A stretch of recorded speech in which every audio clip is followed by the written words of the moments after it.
আটাইকে এটা খবৰ আটাইকে দিবলৈ লৈছো যে আমাৰ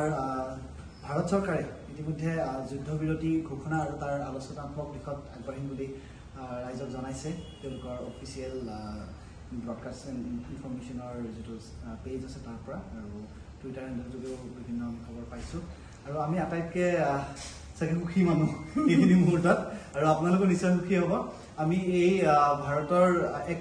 প্ৰকাৰে যিটো বিজয় সাব্যস্ত হৈছে আৰু তাৰপিছত যুদ্ধবিৰতি এইটোক আমি নিশ্চয়কৈ মানে আমি চেলিব্ৰেট কৰিব লাগে আৰু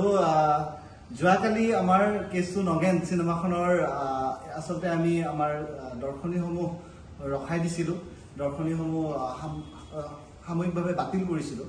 গতিকে সেই বাতিল যে কৰিছিলোঁ সেইটো কথাৰ পিছত আমি ভাবিছিলোঁ নিশ্চয়কৈ আমি কিছুদিন ৰ'ব লাগিব এই পৰিৱেশটো সাম কাটিবলৈ কিন্তু আজিয়েই এদিন পিছতেই 24 ঘণ্টাৰ পিছতেই আমি ইমান ভাল খবৰ এটা পাম বুলি আমাৰ কাৰণেও আচলতে আমি ভাবি থোৱাই নাছিলোঁ কিন্তু আজি পাই আমি যথেষ্ট উৎফুল্লিত আৰু সেই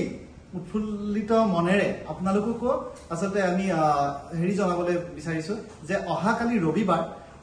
11 মে ৰবিবাৰৰ পৰা কেছটো নগেন আকৌ আপোনালোকলৈ আগবঢ়াই দিম চিনেমা হলবিলাকত আপোনালোকে আহি চাব পাৰিব যথেষ্ট মানুহে আপত্তি দৰ্শাইছিলে যে আমি চিনেমাখন চাবলৈ যথেষ্ট অসুবিধা পাই আছোঁ যথেষ্ট মানুহে আপত্তি দৰ্শাইছিলে যে আমি হলত আহি ঘূৰি যাবলগীয়া হৈছে তেনেকুৱা কষ্টখিনি দিয়াৰ বাবে আপোনালোকৰ ওচৰত ক্ষমা ভিক্ষা মাগিছোঁ কিন্তু আপোনালোকে আকৌ এবাৰ কষ্ট কৰক কাইলৈৰ পৰা চিনেমা হললৈকে আহক চিনেমাখন চাই ভাল পাব আৰু আমাৰ ভাৰতৰ যি এক প্ৰকাৰৰ বিজয় সেই বিজয়ক আমি চেলিব্ৰেট কৰিম কিহেৰে উপভোগ কৰি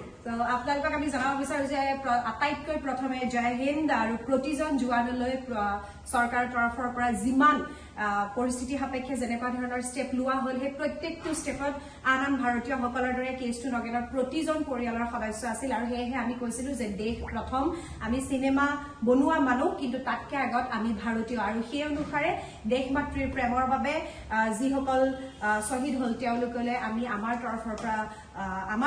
শ্ৰদ্ধাঞ্জলি জ্ঞাপন কৰিছো আৰু লগতে এতিয়াও বৰ্তমান বহু সেনা জোৱান সীমান্তত কৰ্মৰত হৈ আছে প্ৰতিজন আৰু বেছি সবল হওক আৰু প্ৰতিজন বেছি দৃঢ় হওক এয়া কেছটো নগেনৰ পৰিয়ালৰ পৰা আমাৰ কামনা আৰু ভাল লগা কথাটো যে বহুতে আমাক ছ'চিয়েল মিডিয়া হেণ্ডেলত কৈছিল যে আপোনালোকে খুব ভাল কৰিছে যে আজি চিনেমাখন আপোনালোকে ৰখাই দিছে কাৰণ চিনেমাখন চাবলৈ মন আছে কিন্তু এই পৰিস্থিতিত নহয় আৰু সেই বস্তুটো আমিও বুজি পাওঁ যে এণ্টাৰটেইনমেণ্টৰ লগত জড়িত যিকোনো বস্তু চাবৰ বাবে মানুহ মানসিকভাৱে প্ৰস্তুত হ'ব লাগিব আৰু এতিয়া যিহেতু পোহৰৰ সময় আনন্দৰ সময় বিজয়ৰ সময় আৰু কেছটো নগেনৰ সৈতে সহাৰ সময় গতিকে কাইলৈৰ পৰা অৰ্থাৎ দেওবাৰৰ পৰা আহক আপোনাৰ ওচৰৰ চিনেমা হললৈ আৰু উপভোগ কৰক কেছটো নগেন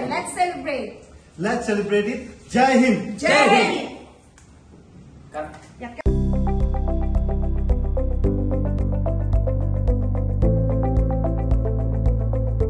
NB News সহজ সৰল ভাষাত নৱ ভাৰতৰ কথা